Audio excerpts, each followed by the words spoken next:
រឿងរបស់ពិបាករក្សាកាលគ្រាព្រះសម្មាសម្ពុទ្ធទ្រង់គង់នៅវត្តចេតពុនជិតក្រុងសាវត្ថីដែលជាអារាមរបស់អនាថបិណ្ឌកសិទ្ធិសាងថ្វាយហើយព្រះពុទ្ធអង្គតែងតែសម្ដែងឱវាទដល់ភិក្ខុសង្ឃពុទ្ធបរិស័ទព្រះរាជាមន្ត្រីនាម៉ឺនគហបតីសេដ្ឋី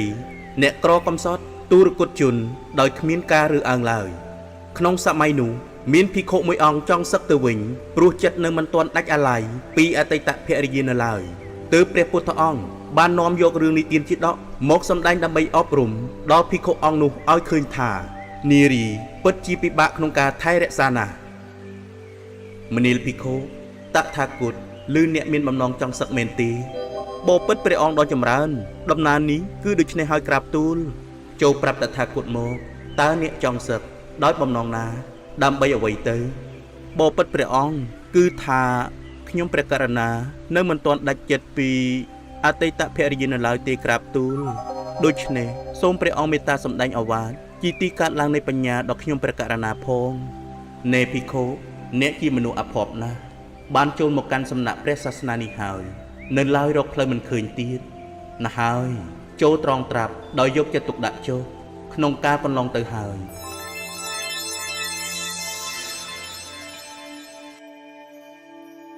ណែលោករាជអាមាត្យយើងឮថា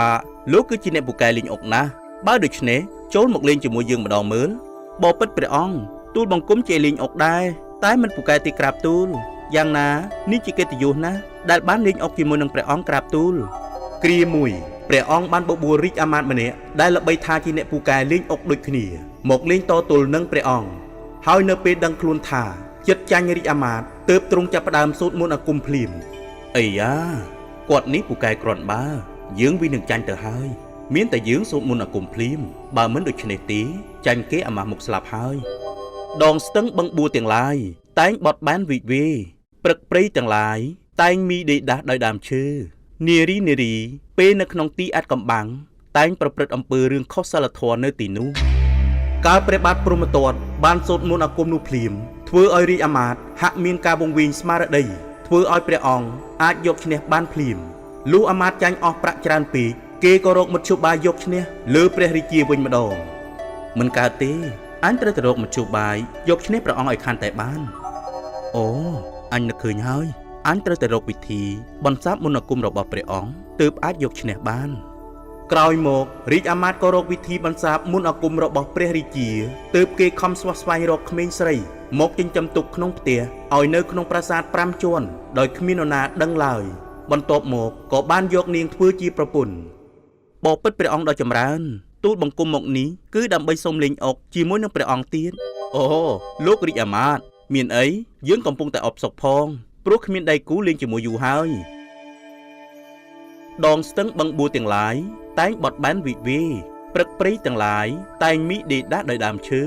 នារីពេលនៅក្នុងទីអាត់កំបាំងតែងតែប្រព្រឹត្តអំពើរឿងខុសសិលធម៌នៅទីនោះលើកលែងតែភរិយារបស់ទូលបង្គំ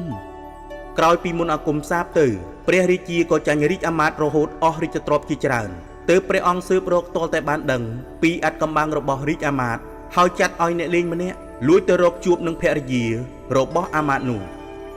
ណែបុរសចូលអ្នកទៅកាន់ប្រាសាទនោះហើយលួងលោមនារីក្មេងម្នាក់នោះឲ្យបានយើងនឹងមានរង្វាន់ឲ្យក្រាបទូលព្រះអង្គទុកព្រះទ័យនឹងទូលបង្គំចុះពេលបានជួបហើយអ្នកលេងកំឡោះក៏បានប្រឡោមលួងស្នេហ៍នឹងភរិយារបស់រាជអាមាត្យទាល់តែបានសម្រេចហើយនាងក៏លួចរត់តាមអ្នកលេងកំឡោះនោះបាត់ទៅទីបំផុតមន្តអាគមរបស់អាមាត្យក៏សាបទៅវិញហើយចាញ់ព្រះរាជារហូតទាល់តែឈប់លេងតទៅទៀតការចាត់ទុកស្ត្រីជាកម្មសិទ្ធិផ្ដាច់មុខរបស់ខ្លួនគឺជារឿងផ្ដេសផ្ដាស់និងល្ងងខ្លៅស្ត្រីគឺជារបស់ដែលពិបាករក្សាជាងអ្វីៗទាំងអស់ក្នុងលោកនេះដូច្នេះចូលប្រើបញ្ញាក្នុងការវិនិច្ឆ័យលើស្ត្រីចុះការចង់ចាញ់ឈ្នះគ្នាក្នុងបទល្បែងផ្សេងរមែងនាំមកនៅក្តីវិនាសទាំងកិត្តិយសទ្រព្យធននិងពេលវេលា